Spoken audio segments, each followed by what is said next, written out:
Stamford Town Center marks our first, and so far only, venture into Connecticut. And like most downtown malls, this one is very difficult to record. The outside is just generally unappealing, but the inside is a paradise of 80s Taubman. Come join me for this one.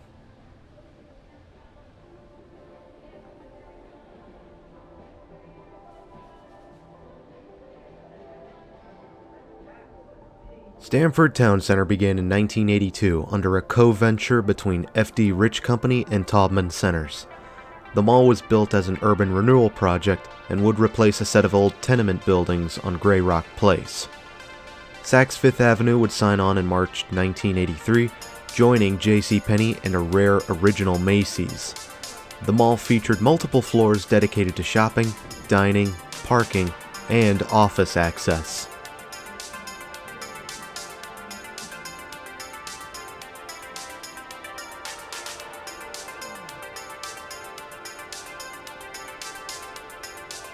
The mall did quite well on opening day and maintained a decent clientele over the years, ranging from surrounding areas, New York City, and even out of the country. But this was not without some controversy, as the New York Times wrote a hit piece in 1988 about the mall and two nearby office towers. This hit piece was titled, "A Town Sells Off Pieces of Its Soul." Other notable complaints were that the mall appeared very fortress-like and also appeared out of place in an otherwise small cityscape. The former we will address later.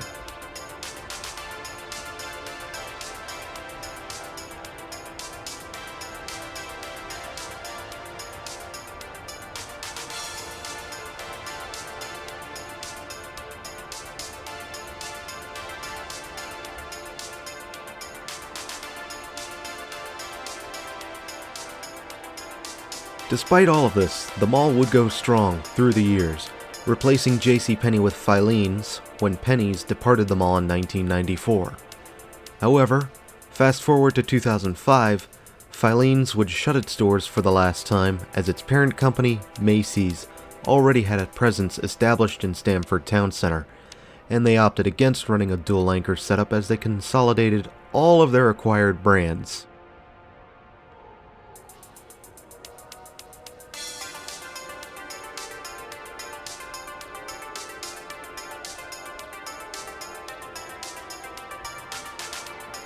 The void left behind by Filene's was a big problem for the mall, and this was where redevelopment came to benefit the mall.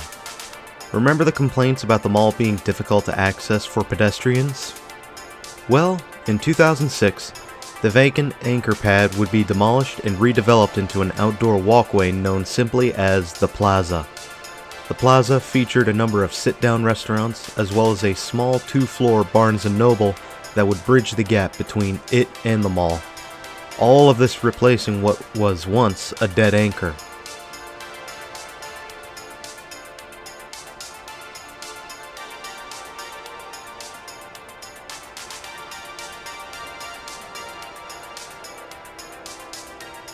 The 2010s would see a typical decay of aging tenants and what has been dubbed as the retail apocalypse, which Stamford Town Center did get impacted by, but ultimately held strong through it all. However, the biggest challenge would come around 2019.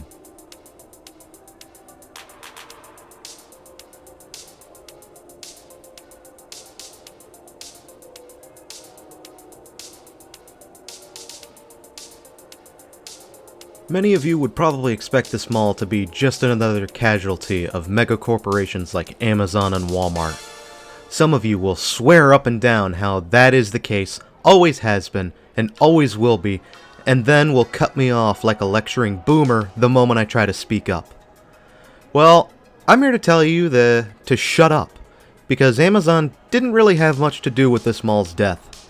Stamford Town Center was killed off by another mall. No, I'm not lying, you heard that right. Another mall, built over the course of several years and opened in 2019. That mall is known as the Sono Collection.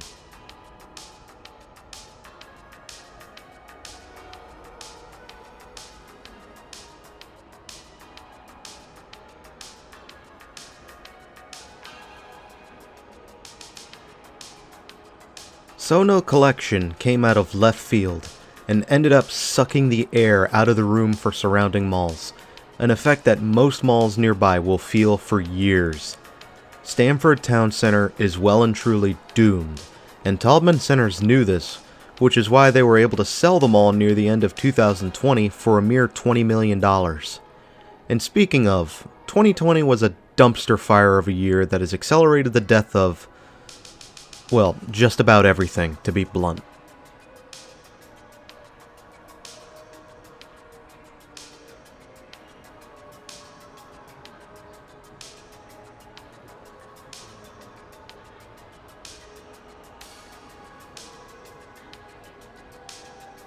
And now we enter what is likely this mall's final chapter. Saks Off 5th, which was a downgrade performed in 2015, announced it would be closing by the end of 2021. This would leave just Macy's and Barnes & Noble as anchors, and who knows how long those two last before they close. The interior is hemorrhaging tenants, and the plaza is also looking rather empty. Unless the new owners have a redevelopment plan or some tricks up their sleeves, it is all but certain that this mall will close.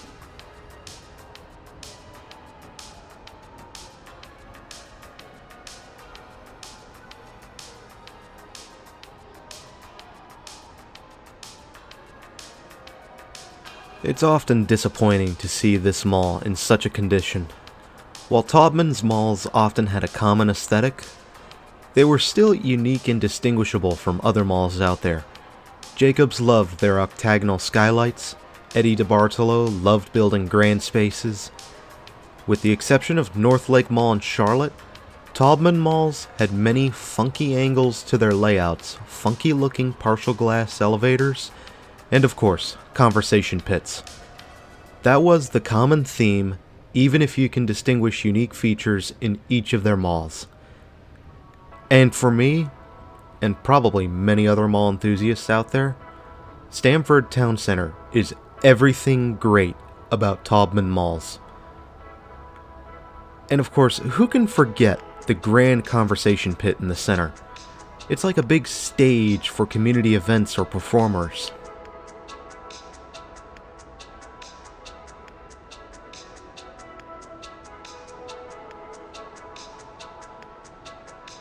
I have been told there are 9 floors to this mall, and while I was only able to distinguish 6 or 7, I wouldn't be surprised if there were more.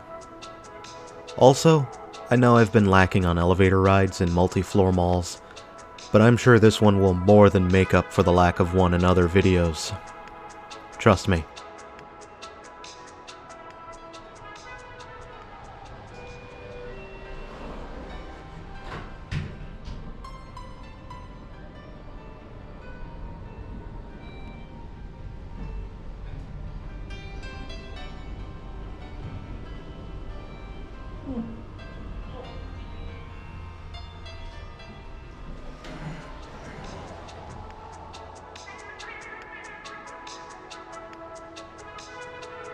This Taubman even has a fountain at the bottom. What's not to love about that?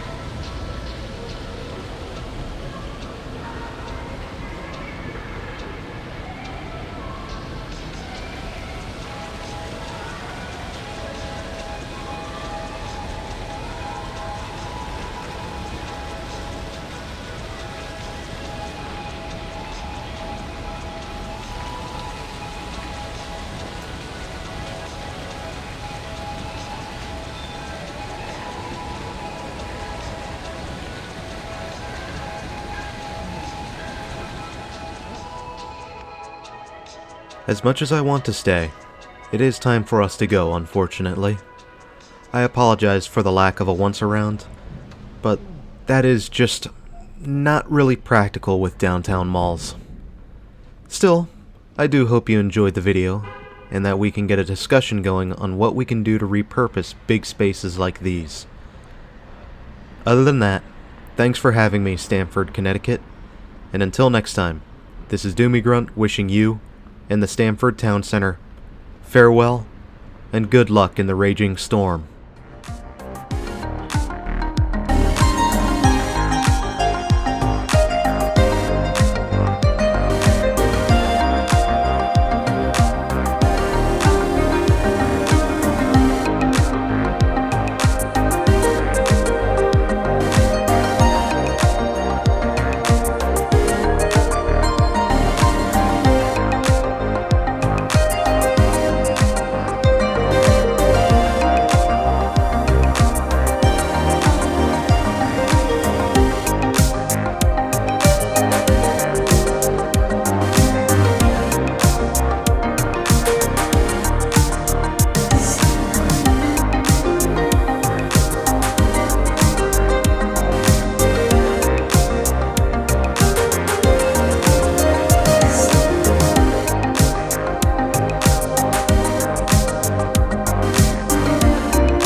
That's right, everybody, we're going to my anus.